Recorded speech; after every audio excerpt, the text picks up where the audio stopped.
and welcome. It is so great to have you all here. Anytime you're watching, good morning, good night, at whatever time of the day it is. I am so glad you are here today with me on Pain to Power. I am Maria, also known as Brown Girl Interrupting. And tonight we have a very special guest, which I'm very excited to be introducing to you shortly. And I want to say thank you to all of my supporters who are in the chat, who are here joining us, and the Ranters fam. This show is brought to you in association with the iRant Network and the Ranters Union. And so this is Pain to Power, and that is what we talk about. But what I also share and always talk about is how I have been on this journey, because this has come from my own journey of pain to power. And this week, I had an interesting conversation today in particular. And it just reminded me of this journey and where we all may be at some points. But I had gone through some really difficult moments this week, particularly in a recent relationship. And someone had asked me why it was so difficult for me to heal a little bit. And I went to this idea that, I'm struggling with trust.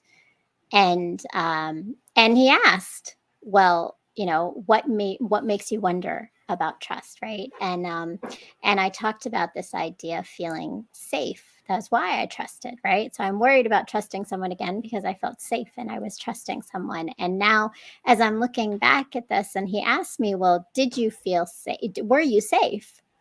And I started to question it. And I think what I started to question was not just the trust I have in others, but the trust I have in myself. And I say all this because that's the journey. The journey is that pain is going to keep coming up in our lives. And it's these different healing points that we have, whether it's trust in someone else or trusting ourselves again. We are constantly trying to heal these components.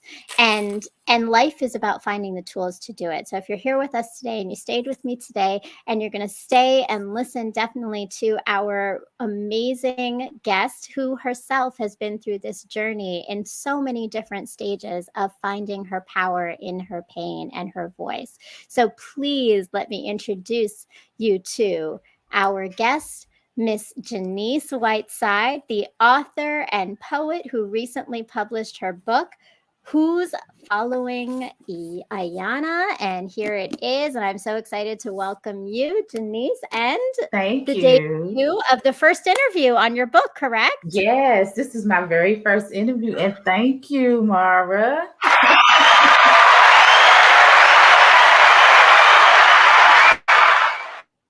So thank you, Janyce. It is so great to have you here with us tonight. And I want you just to take a moment and, I know you're a poet and an author, but please go ahead and introduce yourselves to our audience so they know a little bit about who you are and what you recently created. Okay, my name is Janyce Whiteside, and formerly, years ago, I was told I was the poet Locks of Fire. When I had my dreads, I had the fire on the tips. Um, I transitioned in 2017 because of some health issues. And coming out of that, it kind of made me think about my life, you know. And today, well, actually, the book has been about 20 years of me trying to write, but at the same time, I was living the book as well. So, 23. And the thing about it, people would always ask me, when is the book coming out? When is the book coming out? You still writing the book? When is the book coming out? And I said, it's coming out. It's coming out. I would constantly try to publish it this year or that year. And God was dealing with me in some really big areas of my life. And it had to come out this year. And the crazy thing about it is I published it January 1st, 2023. Wow, it really came out this year. Exactly. And Yes, that's a yes. beautiful start to your year. And Yes, I'm ma'am. so excited to learn more about the book, but also your story behind the book. But before we get into that, the show is called Pain to Power. And to me, that is Yes. such a personal belief system and journey everyone has. I'm wondering for you, what does that idea of turning pain into power mean for you? Okay. Pain to power to me is something most people can't do. They can't face themselves.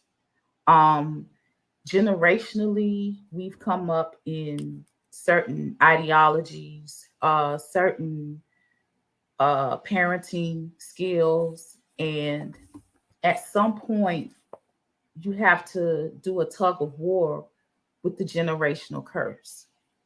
And that like for example, if say a father is, I don't want to say it, is a criminal in any form of criminology, criminal activity rather, and the son is growing up watching his activity, so he's thinking, okay, this is what it is to be a man. Mm. At some point, he has a child, and it's a son. When is that? And he turns out to be another criminal. But as the generations progress, the streets are getting deadlier, things are getting tougher out here. But at some point, when do you say enough is enough? I don't want to bury my son. I don't want my son to be behind bars for the rest of his life. There has to be that one person that says, you know what, I'm gonna go this way. I'm not gonna go that way, the way daddy and granddaddy and great granddaddy went. I'm going this way. That's at the point where you turn your pain into power, because you took the thought, I'm this is I watched this all my life. This is not where I want to go. This is not what I want to do. And yes, I've killed and defeated some of the generational curses in my family. Mm. I'm that curse breaker. Mm. But you just said it, that Mm-hmm. it requires facing ourselves to do that, Mm-hmm. and I love how you connected that idea of generational patterns Yes. to those Yes. pain moments, because they really are deeper than just ourselves individually. And I see we have some of our Ranters Network fam in here. V Smile says we have to be the change we see in the world. Yes, definitely. V Yes. Smile's a fellow Yes. ranter. Thank you. And salute to Brown Girl. Thank you so much, V. So welcome. Glad you're here in the chat. And yeah, I think that is such a powerful thing. And so with that, your book in many ways was really, it seems a lot of that, right? Is facing yourself, Yes. facing Yes. facing all these things. So what was the catalyst for why you were like, this is, I got to publish it now? To help people.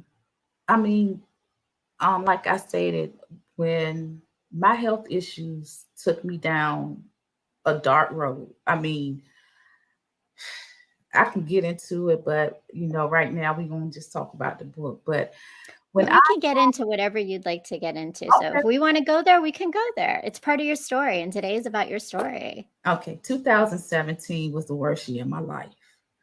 Um, I was diagnosed with a brain tumor, and um, how it came about, I was driving down a busy street and never had headache, never had any type of indication that I had brain tumor.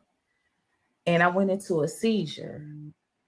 And when I went into the seizure, when I woke up, I was in the back of an ambulance and my shoulder was dislocated.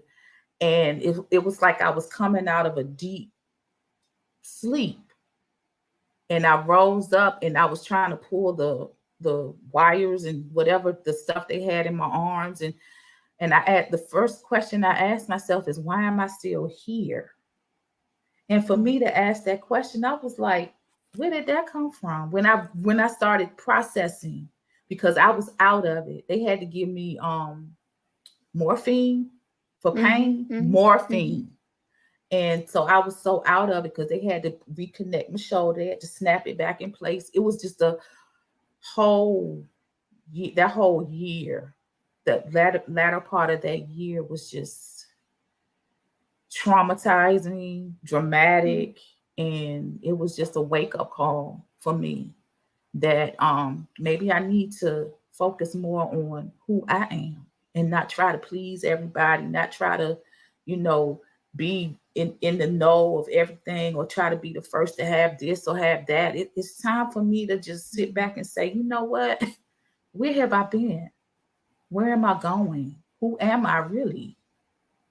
And that's what I started. That's when I started the journey seriously, to just throw away all the patterns I had in the past, throw away a lot of the habits I had in the past, and just wake up and start thinking for myself. Mm, mm. But that's a powerful, powerful wake up call. Yes. I'm glad that you are here, that you are okay, that you survived that, right? That's Hmm. huge. But I think it sounds like your journey is not just a journey of facing ourselves, but it's also discovering Hmm. yourself, right? At the same time. Yes. Yes. And you captured so much of that so beautifully in this book. So I do want to go Thank into the you. book, because the book is your story. So as we Yes, it unpack the is. book, we are unpacking your journey of pain to power. That is truly how you have captured this book, but in such a dynamic way. So Thank just you. another plug, please make sure you go and pick this book up. And I know after you hear about it, you're going to want to for certain. So Who's Following Ayana has these that layer of generational stories in it. Tell me a little bit more about that, how you and why you brought in so many different layers into the way that you've pulled this story together. Okay, the first time I started writing this story, I was blogging it on Facebook back in 2014, and it had no depth. It was just a story, and it had a lot of curse words. It was just being me blogging it and just writing what I remember. It was a good story, but it wasn't a good read. It didn't have like any type of learning curve with it. Hmm. And I basically sat down one day and I said, God, some for some reason I can't get this story right. I need some help. And that's when I just started writing it different. I threw away the old copy of the old draft, and I just started rewriting it. And the epiphany came, start from the beginning, when your ancestors touched the soil, Hmm. and go back to the Bible, where the women in the Bible could have been your ancestors. They were your ancestors. Um, so looked at the story of Leah. I looked at the story of Tamar, Hagar, because we've all had a child out of wedlock, or we've had to raise a child single mom, which was how she wound up raising. We don't have fathers in the house. And even if we have fathers, some of our mothers are still single mothers. And the things that the dynamic in the Black family has just been depleted altogether. So this book is basically saying, what happened to the Black family? What happened to the Black man? Why does the Black man not like his children, or not embrace his children, or embraces the male children and not the female children? But this is just what I'm saying as far as what was in the Bible, because back then women were not the um most important in the family structure. It was always the men. That's why most of the Bible talks about he and the man. The man is the first, the woman is the second. The man was created first, Eve was created second. So I mean, it just basically points out that we need more fathers in the home. We need more family structure, because that's what I had to deal with in a lot of my life, Mm. the family structure. And I'm not the only one. There's millions of us out here dealing with the same issues and the same rejections, the same latchkey kids and all of that, especially if you grew up in the 70s, 80s, and 90s, because parents had to work. It had to be two household income. Mm-hmm. And when one of those incomes leaves, then it just destroys the family. Oh, I think there's a lot of really important things that you're elevating, right? The idea of like that again, the generational patterns, right? That Mm-hmm. that become, I think, how we respond to them become the curses, right? Like that it's the Exactly. patterns that then, if not addressed, if not looked at the way they need to. Although I will say that one of the things that I noticed in the book is that there's a lot of different dynamics when it comes to the way men in your life have been and women in your life have been. And you really seem to elevate the power of women, although right, there's this generational pattern of having to take on so much. There's so much power and knowledge and wisdom that's come from that definitely Mm-hmm. influences things for you. So just thinking about that and thinking about what you just said with the Bible verses, I'm wondering how much of how, because you frame it within, you talk about the story of a young girl who was enslaved and then found her freedom, and what that Mm-hmm. was, her story throughout the book. But you also do use a lot of the Bible verses, and I'm wondering, how has spirituality impacted you throughout your life, and what has it done to help kind of get you to this power place as well? 2017. 2017 literally changed my life.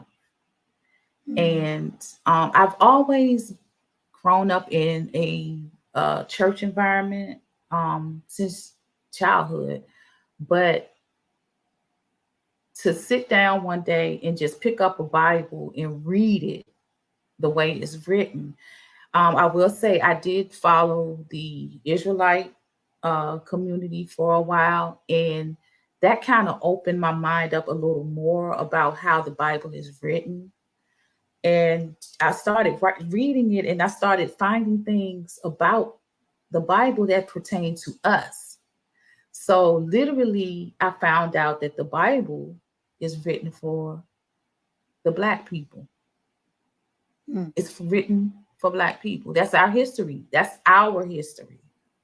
And for me to start reading, and you read, when you're reading the book, you'll see some of the scriptures, and you'll be like, "Whoa, hold up, wait a minute. That's back in slavery. That's something that happened with us in slavery." So that, in a sense, and just getting by myself, I had a moment to just, it was just me and God. And I cried, I prayed, I cussed. I just wanted to get all of this, whatever was in me that was not righteous or was not just everything. It's mm-hmm. hard to explain, right? Really, because you have to walk through it. It's not something you can just say, okay, because your walk may be different from mine. Somebody else's Right. walk may be different from yours. It's just how it's just one day you just got to sit down and say, you know what? Let me look in this mirror right quick and say, and look and see what I see. Right. You Right. literally have to Yeah. sit down and face yourself. It's and that's pretty much what this book is about. I mean, who's following Ayana could be a question. Who's following Ayana could be a statement. Who's following Ayana could be, okay, who is following Ayana? Mm. But you got to read it to find out.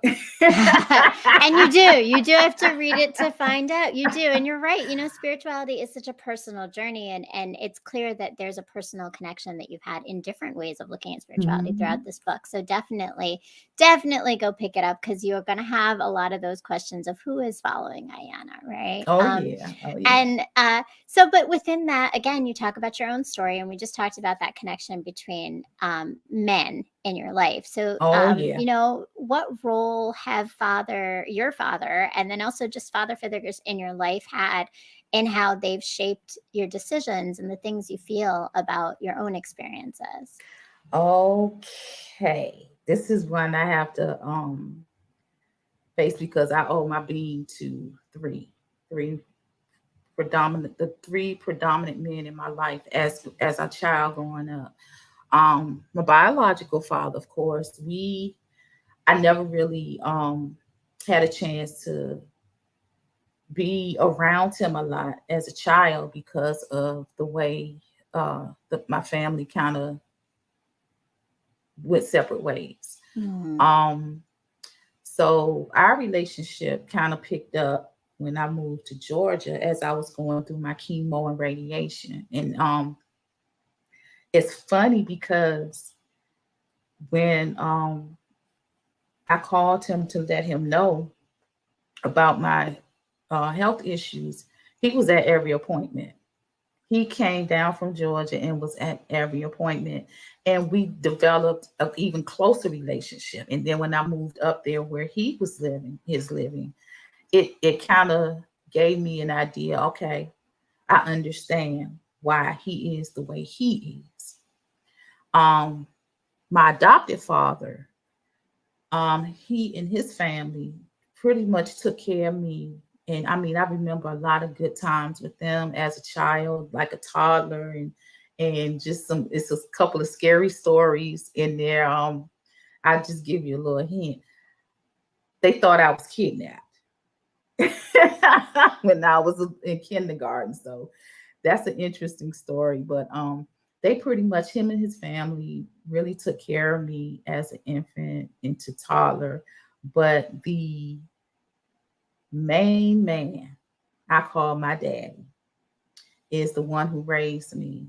Um, and his family, I mean, they embraced me so well and so good. You better not tell them I'm not their niece or their cousin, or they're gonna fight you.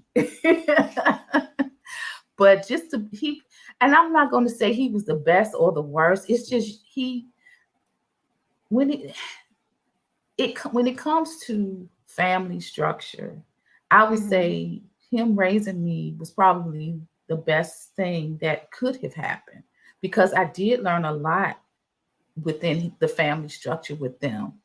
I learned that I'm not an outsider. I'm not rejected. I mean, they embrace me. It's to this day. You better not say that's not my niece, or that's not my cousin, because, like I said, they would get they would get mad at you. But it's just the way they embrace me. I mean, it was like open arms, and a lot of times I struggle with that even as a child, because I'm Mm. here with my blood ties, and I'm getting beat up, and I'm not saying like, the parents and my grandparents and that, but just in my siblings, the siblings, my uncle, we used to fight all the time, and he was like a bully, but he didn't understand how that affected me Mm. in a lot of ways. So it plus by me going back and forth, I did a lot of going back and forth from here to Jackson, from here to DC through my elementary years. So by the time I got in junior high school, I was predominantly in DC. So as I started living in one place, I started coming into my own. Mm-hmm. Yeah. But and with that, we were still in the household together, and it wasn't until I was practically grown that the family kind of separated. I was Right. out of high school and everything, so I got a chance to know what it Mm-hmm. is to have a father, Mm-hmm. and I thank him for that. And Mm-hmm. when I had my surgeries, I asked my biological father, because I knew he was going to be there. I asked my biological father if my dad can come. And my dad lives in Minnesota now. So not my biological, but my dad. I call him my dad. He lives in Minnesota, and he came from Minnesota, and he was there at my surgery. Mm. He came all That's the way from Minnesota. Yep. but that's That's beautiful, and I think you elevate the idea that family is so much more than blood ties. And you definitely talk about that throughout the book, which we're going to go into that a little bit more. But I see our chat is blowing up, and I just want to honor some of these great people and voices that we have. So thank you so much for tuning in today to hear about Janyce and her book. And I know there are so many people in the chat showing us love. We'll just throw some of those comments up and we can shout out. I saw Stephanie Gale, I think. Good evening, Stephanie. Welcome. Appreciate you. She's another one of our ranters on Random Thoughts and No Holdbacks. Tasha, a ranters fam as well. Facts, family structure is important, definitely so, right? And the acknowledgement of that is so important as well. So Janyce, like I think it's interesting. And Poetry by Chaka says, congratulations, sis. I see a lot of congrats to you. I saw some other ones. I see hand pink waving. Hey sis, congratulations from WPWRDB Power 904 online radio. That was the radio station that I was doing my eclectic sound room from. I love it. Shout out to Tori. You and Power 904. Eclectic Soundwaves was your podcast you had recently as well, right? Yes. Very Eclectic nice. Sound Room. I'm sorry, Eclectic Sound Room. Mm-hmm. Thank you.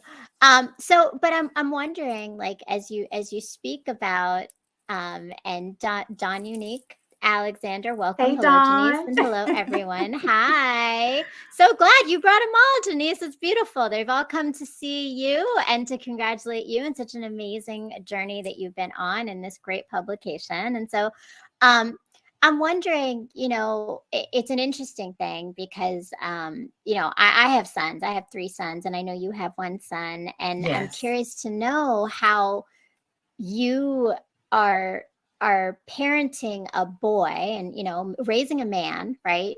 In a way where you're conscious of so many of these patterns and these generational things that have happened in your own life and just that you've seen in the community that you've been in, right? Okay. That's a great question because I saw the pattern, and that is the reason why my son was raised here in Jacksonville. Because the pattern was, not to be too personal, but the pattern was everyone was going this certain way, and I didn't want my son to go that way. I wanted him to be saved from all of that. And he's always had a job. He got into some trouble in high school, but it was at the time the high school, I don't want to say any names, but it was a troubled high school at the time. And it was always something going on with the gangs and stuff. And my son did get caught up in some trouble with the gangs. And it hit me so hard when a detective came up to my job and said, I need to talk to you about your son. And I was like, oh my God, what is going on? But that's when I started opening my eyes to the fact that how easy single mothers, when we have to work and pay the bills, we have to be away from our children for hours sometimes. And when the detective sat down and spoke with me, he said, yeah, your son was in a car that was firing at another car. And I said, but my son, he said, but no. He said the other boys in the car said your son had nothing to do with it. We got them all. But we need to talk to your son and get his story. I said, and I'm saying to myself, my son ain't going to tell y'all nothing. He's not going to tell you nothing. So I went home and I talked to him and I said, Jamari, I need you to understand that a detective came up to my job today. So we need to really sit down and have a talk. And ultimately, to save him, I put him in this program. He didn't like me at the time because I put him in this program, but I think it's helped save his life. It was a program we have here where you take the students have to dress up every Monday like they going to court. He had to wear a tie, a dress shirt, slacks, and some dress shoes. He couldn't wear no jeans with sagging jeans and a t-shirt and some flip-flops and all that. He had to be dressed. Mm. And I love this program. I hope they still have it. But they it's a jury of 12 of his peers, and it's like a courtroom setting, and they make the decision whether he's to go to juvenile or if he's to go through this program. And they chose my son to go through this program. So he had to do a jail tour. He had to do community hours. And it was something else he had to do alongside of every Monday going to court to approve if another student was going to juvenile or if they were going through the program. So that made me feel good, Mm. and it's just things. Sometimes you just have to think, how can I get my child into something other than video games, or and basketball and rap is not the only things they can get into. You have to really critique with your children. What are you interested in? What do you like to do? Mm. What can you do, sit down for hours and do without the video games? And I found out that a lot of guys like to draw. Right. And yeah, you see what, and it's, I've seen young men, I mean, fabulous. Why don't you take your art and do comic books, or go to a newspaper and say, hey, do you have an internship? But see, parents have to think that in order to encourage their children. And if you out Right. here not doing anything except for what you do, your children gonna do the same thing.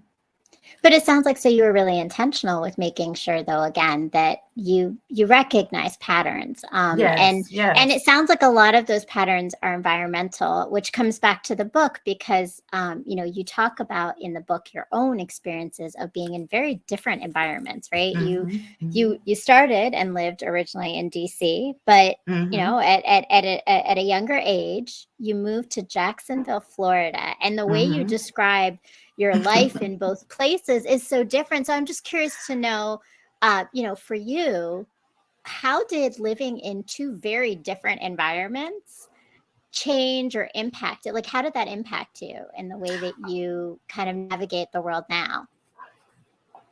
um that's a good question.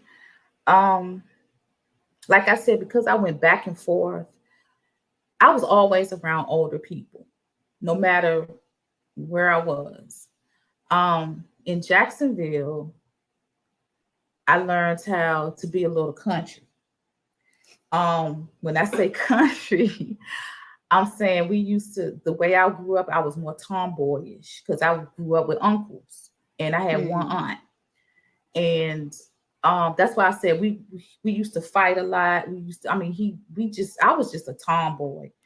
But at that at that stage in my life, it taught me to be tough. Mm. So when I went back to DC, finally, well, back and forth, my mom got to a point where I was too rough. So she started making dresses. And she was telling me, young ladies don't sit with their legs open, young ladies don't climb trees, young ladies don't do this, and I'm just sitting there looking at her like, okay, okay, okay, little girl, little girl. But see, I was always around older people. So I thought Hmm. I was older. I'm supposed to act like this. So Right. um, but when I finally stopped going back and forth and I started living in the home with my mom and my stepdad, I just pretty much started writing. I was writing poetry, but the final time when I left Jacksonville, the last time, we were in the church real heavy. My grandmother was in the church. So I had gotten baptized. I knew the Bible, some of the Bible. I was in the choir. I was singing. I had the Southern lifestyle. And when I went back to DC, I had city life. So it was a transformation, but it just gave me a well-rounded balance or base. Right. So but by the time I got in junior high school, that country life was gone. DC took the country out of you. Took it straight out. Well, and oh, go ahead. no, and see, growing up in DC is a cultural experience of its own. I mean, go-go music was I was a go-go head all my junior high school. I got I got shirts that say go-go capital. I have a little online shop, and I got pillows in here. I got a picture of Chuck Brown. I mean, I'm go down. And I have to, and everywhere I go in Jacksonville, people will tell you she always represent DC. It's just hands down. DC is home, but at the same time, I know how to survive anywhere. If you can live in DC, it's like New York. If you can survive in New York, you can survive anywhere. And that's the skills, right? Of being able to find yourself in any space that you're in, right? The power of that in healing. And Latricia Bauer says, yes, indeed. Yes, definitely. Yeah, we used to go to the go-go's together. I love it. Look, you can take the girl out of DC, but you can't take the DC out of the girl, right? No, ma'am. I love it. So we're going to take a very quick break and do a commercial. I am also a writer like you. I really have only a blog as of now, but there'll be a book coming soon. Yes, ma'am. And we'll just take a moment to learn a little bit about my writing, and we'll be back in a minute. Okay. Hi, my name is Maria, but you are soon going to know me as Brown Girl Interrupting. And what I mean by that is that very soon, hopefully, you're going to be following my blog. I am a writer, and I started writing because I was married, I had children, and then my life changed when I separated, and I did a lot of learning and reflecting and growing in that process of change, because change always leads us to that. And I've decided to share that with the rest of the world, because sometimes hearing that someone else is going through the same thing as you, or understanding and putting words to the feelings and experiences we're having, helps us to heal from them, or grow from them, or learn from them.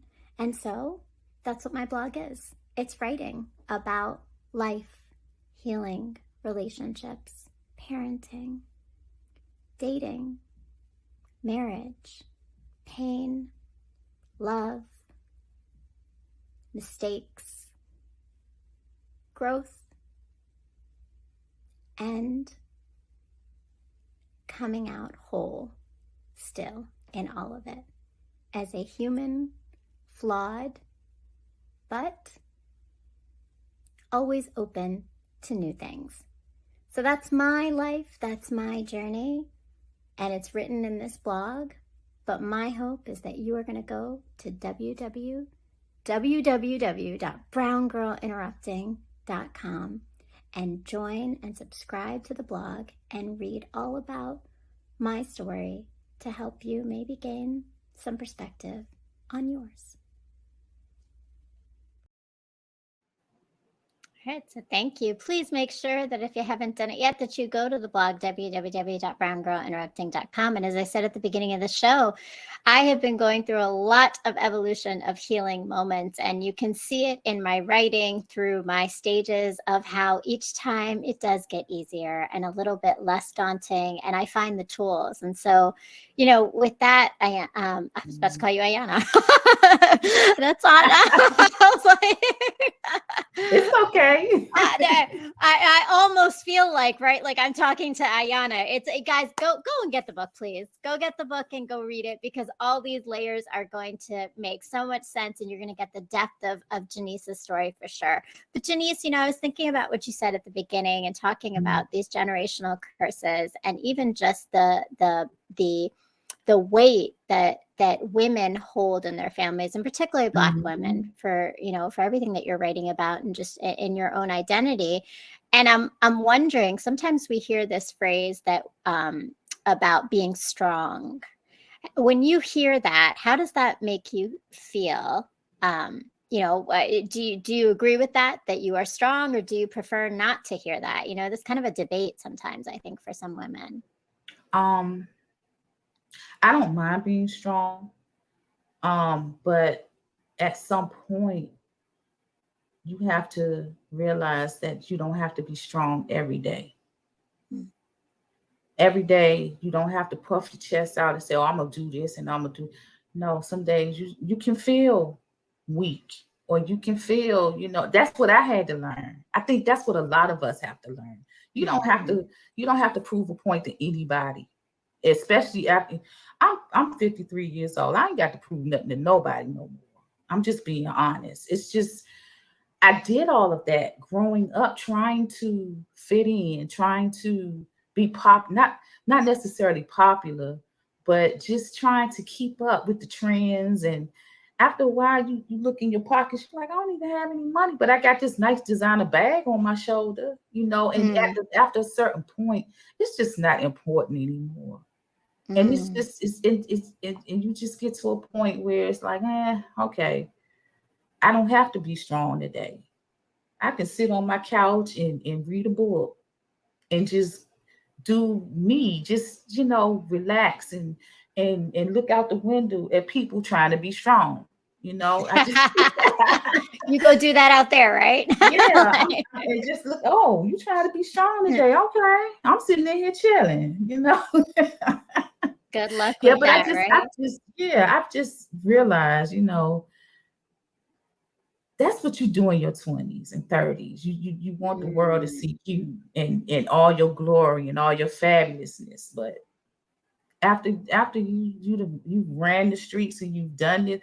I've been running the streets since I was 14, 15 years old. And anybody in DC, especially in their 50s now, we tired. We Mm. tired. I mean, Mhm. it's just because it's so much. We did so much growing up, and so much. DC is like a thank you. Yes, there is strength and Yes. stillness. And we go-go's, concerts. We used to go see Patti LaBelle and oh gosh, yeah, go-go is life. But but it's just, um, it was so much to do in DC. And I did it all. I mean, oh gosh, I did it all. I did it all. And so by the time I moved here, I just kind of said, just I can breathe now. I can let go. I can, you know, Jacksonville isn't DC, but it took me. I had the biggest thing I had to get out of me was the road rage. I had Mm. so much road rage. I got a couple of tickets messing around with Duval County, but but yeah, that was my biggest thing. But it was just a relief when I got Mm. here and to see that, yeah, it's slow. But see, when I came here at 18, it was too slow. And I was still in that DC mechanism. This ain't Right. this is too slow for me. Y'all don't even have go-go down here. I need to get back home.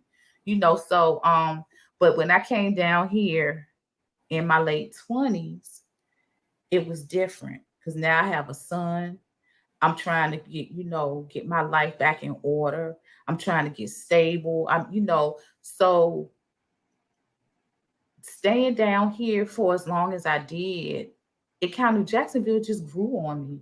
Mhm. And I would go home, like when I first moved down here, I would go home every holiday just to get that feeling, that good feeling. I need some go-go in my life. I need this. I need some just different type of soap that it's just stuff. Right, right, right. I was still in that DC mechanism. But by the time I got in my 30s, it just wasn't, Mhm. my son was growing. We were doing things together. He was playing football. Now it's time for me to be a teenage mom. Mm. and I can't run the streets, and I can't, run to DC like I could when he was little, and things I Right. just started evolving. Right, right. So it sounds like Yeah. really idea of strength has it changes over time, or it has changed Mhm. over time, right, for you, which is it's a great thing to relax and be like, yeah, I'll take care of that strength thing, right? Like Mhm. I'm good, I'm good, and that's a beautiful thing. Because I as I'm reading your book, I'm thinking that it seems like that has been a balance for you over time, right? That ability to be just soft and nurturing, or just have that space, right? To just Right, be right. that.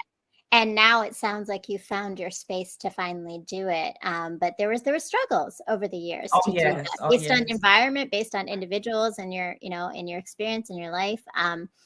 But so earlier today we were actually talking, and one of the things that you said was that you really felt like you are you are just being guided on your spiritual path, and in this last few weeks of publishing this book, right?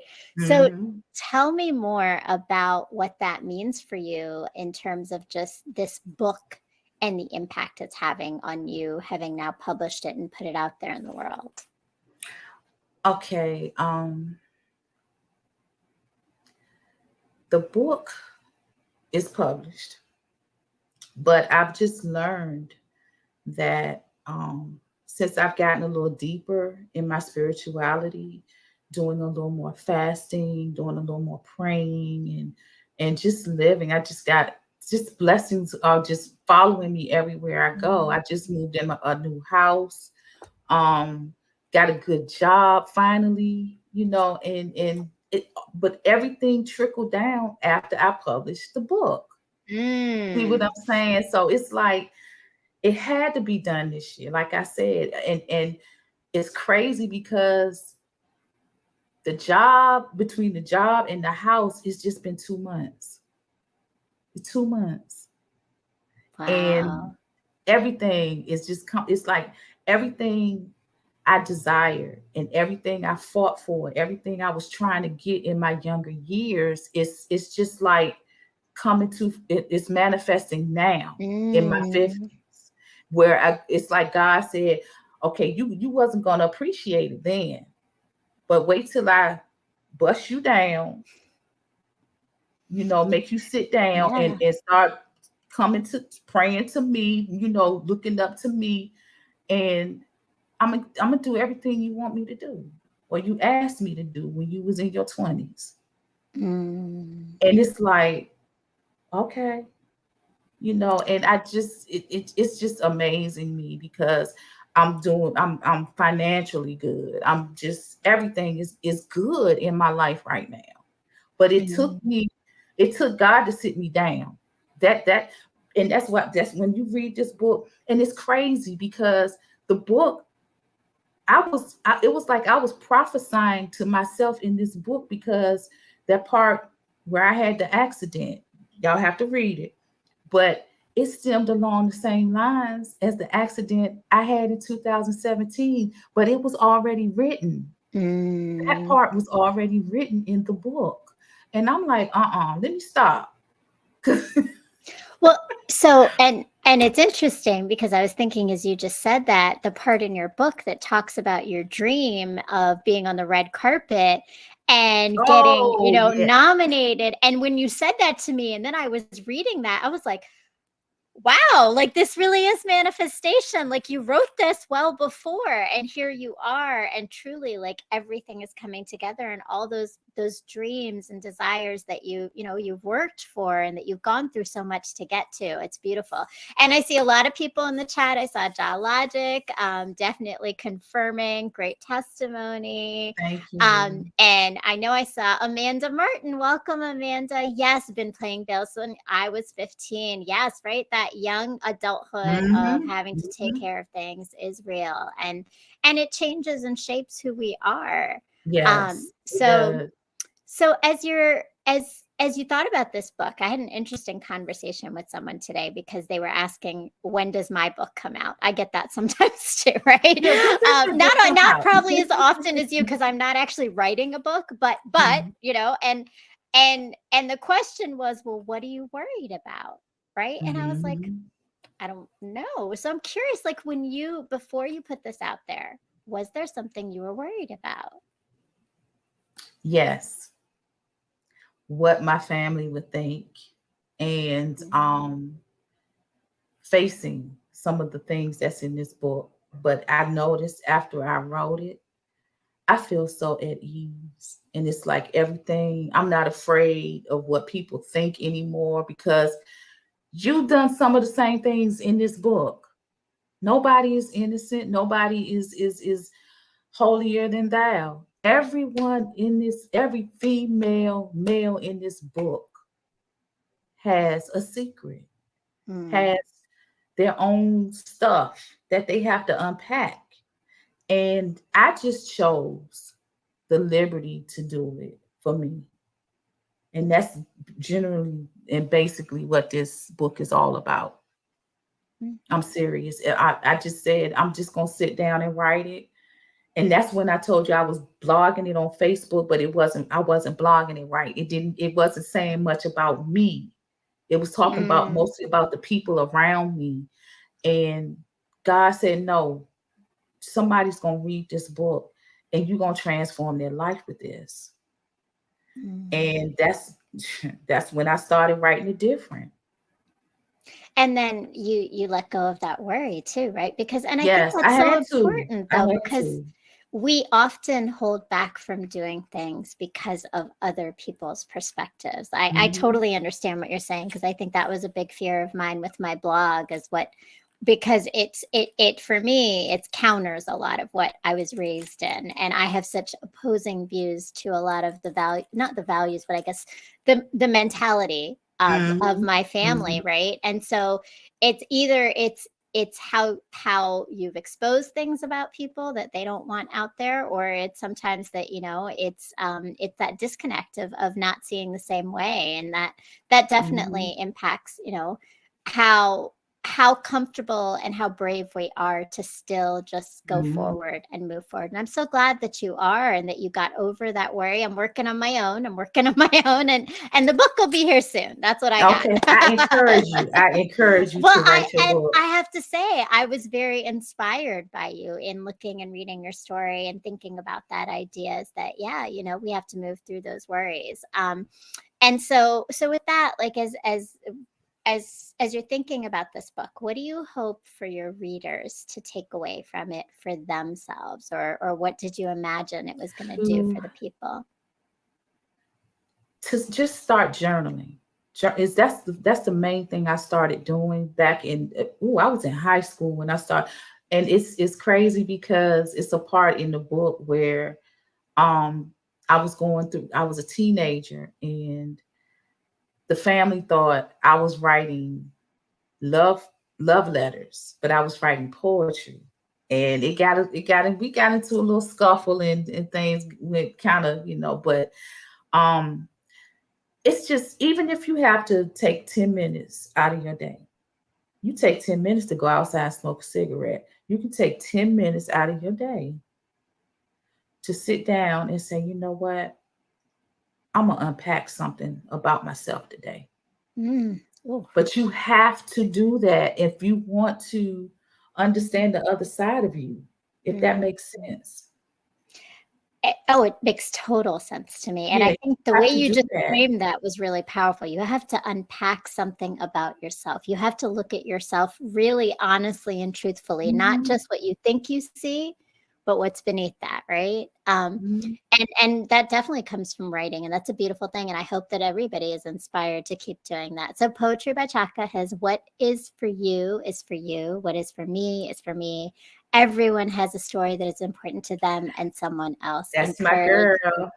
That's my Yes, girl. Go ahead. See, yes, go yes, ahead. yes, right? We all have a story that is ours and should be written and should be read, because you never know who it's going to be impacting, right? Mhm. Which is so important. So in that, now thinking about too, and welcome Leora Wilson. She says, That's Leo my love. auntie. Hey, auntie. Oh, that's I'm sorry. I sexy. got to be me. I'm sorry. Be that's you, my please. that's Don't my auntie apologize. right Yeah. Right, well, hi, Auntie. Welcome. I'm so glad you're here. I'm loving having Janyce on. It's beautiful to have read her book. And yeah, please follow, subscribe, stay with me. And to all the folks in the chat who are new, who are friends of Janyce or followers of Janyce, please make sure that you continue to follow me as well, because I am here still talking about Yes. women to power all the time. Yes. And Please um, follow her. Oh, thank you. And so, in addition, though, so as you're thinking about, having read this book and everything, and if you were to be able to go back to young Guyana, you're not young Guyana. See, I'm so stuck in Guyana still. Like, I keep doing it. It's I'm like, okay. It's look, okay. when you go into the book and you just like get absorbed in the book, that was this moment, right? And I'll tell you, Janice, that is a testament. That is a Mhm. testament because I have not been as avid a reader as in a while. And so like I Mhm. am really into Ayana's story in this book Thank right you. now, Thank as you you. can see. Thank you. I appreciate that. If you were to go back and talk to young Janice, what would be some lessons in life that you think would help guide her if she knew them?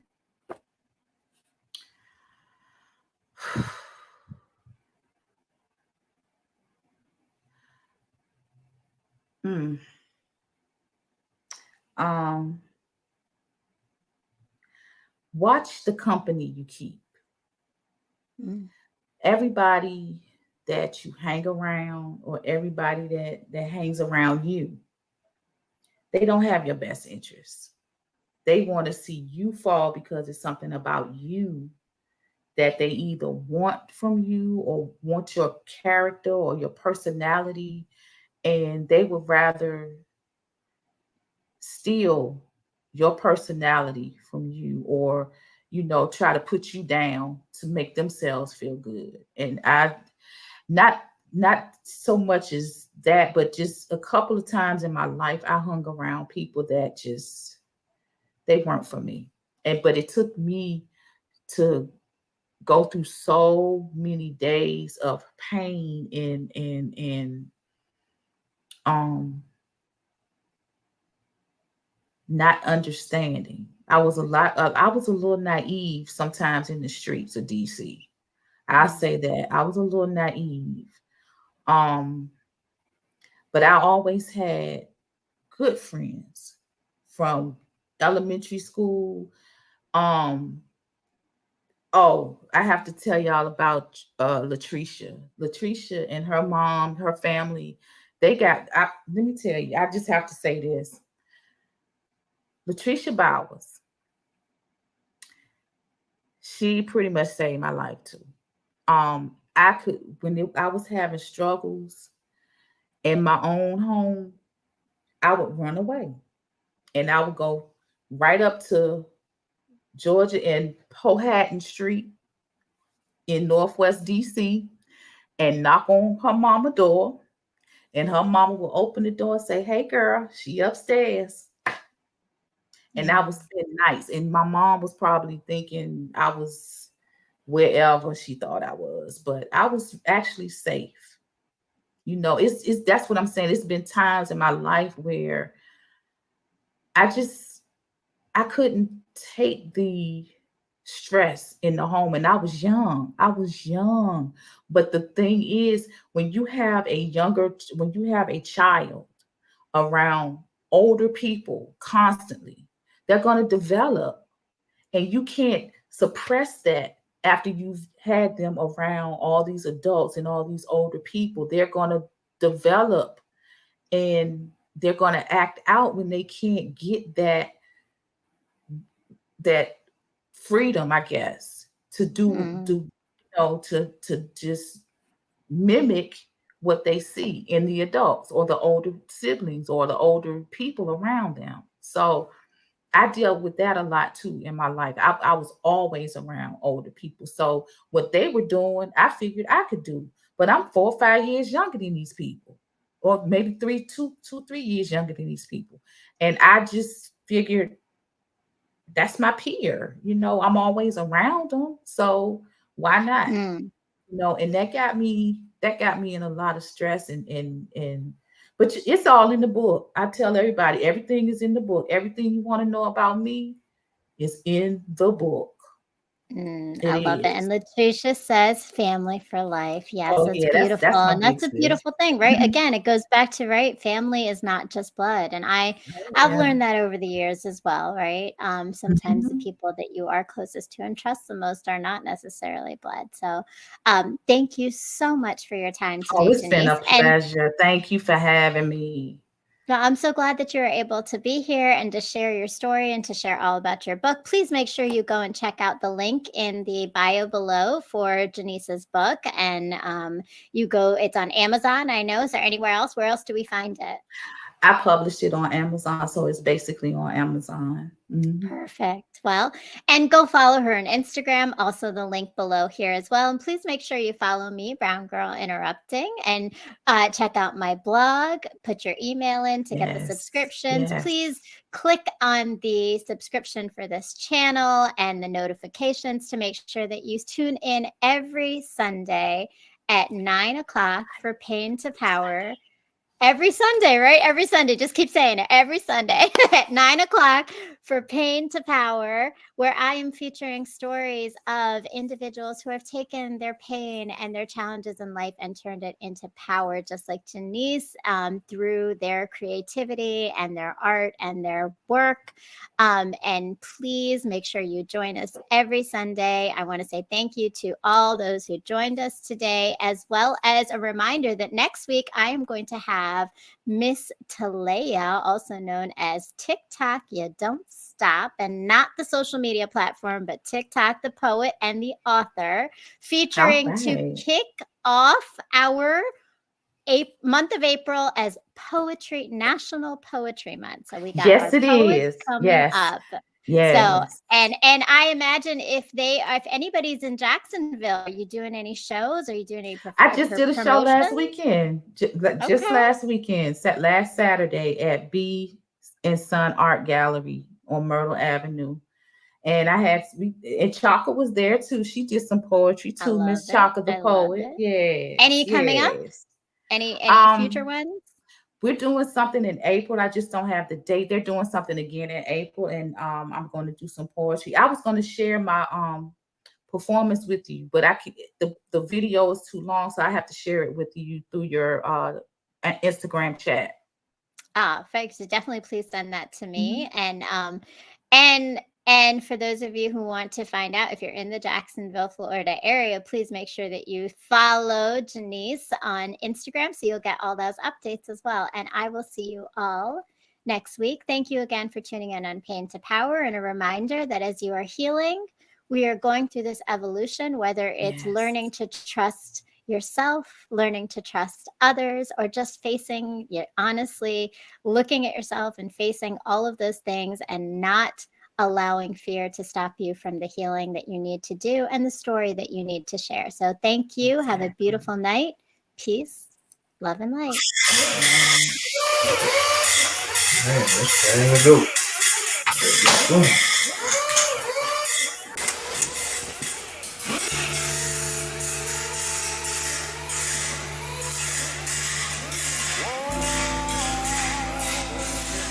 Finna go. Don't work too hard. And don't stay too long. I try not to. All right. Fasten your seatbelt, get you a good look about the window. Second by second, the view will change if you didn't know. Things ain't as hard as it seems, you just don't know how strong you are. When the burdens get heavy, sometimes you forget that you're a star. Money gets low and depression starts to set in. It's just an illusion to make you think that you can't win. And I could never find the word that can make you go against your own will. But I just try to find something to say that can relate, cause I know how you feel. My hurt, my struggle, my pain. My mind gets lost in those things. My joy don't come easy. This life was made for me. Can't shy away from my responsibilities. Got people out here that's depending on me. I done ran through the fire, I done walked through the mud, all in the name of love. When I've been it, they didn't hear me. Matter of fact, they won't come near me. Expressing yourself is a problem. When you expressing all your problems, can't lay your burdens on the weak. It took a little time for me to see. Now I got a better understanding. I make it rock, but I'm still standing. I give love and I love me. Can't hold back when I'm set free. I pray for my enemies, cause they know not and they can't see. Don't let no one steal your shine, and always protect your mind. That pain you felt, it was okay, cause it made for some better days. It made me thankful for the long nights. Made me thankful for the long nights. It made me thankful for the long nights.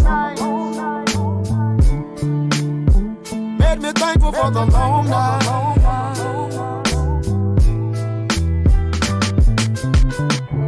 Long night, better days. God done put in work just to celebrate. I don't really want it if it come easy. And it's been pretty hard, please believe it. And I done came this far, I know he won't leave me. He made a promise and I know he gon' keep it. I done ran through the fire, I done walked through the mud, all in the name of love. When I meant it, they didn't hear me. Matter of fact, it won't come near me. Come around. Expressing yourself is a problem. When you expressing all your problems, can't lay your burdens on the weak. It took a little time for me to see. Now I got a better understanding. I make it rock, but I still stand. I give love and I love me. Can't hold back when I'm set free. I pray for my enemies, cause they know not and they can't see.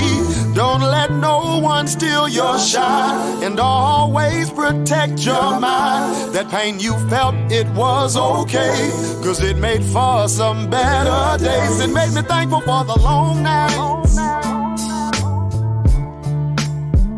Made me thankful for the long nights. It made me thankful for the long nights. Made me thankful for the long nights.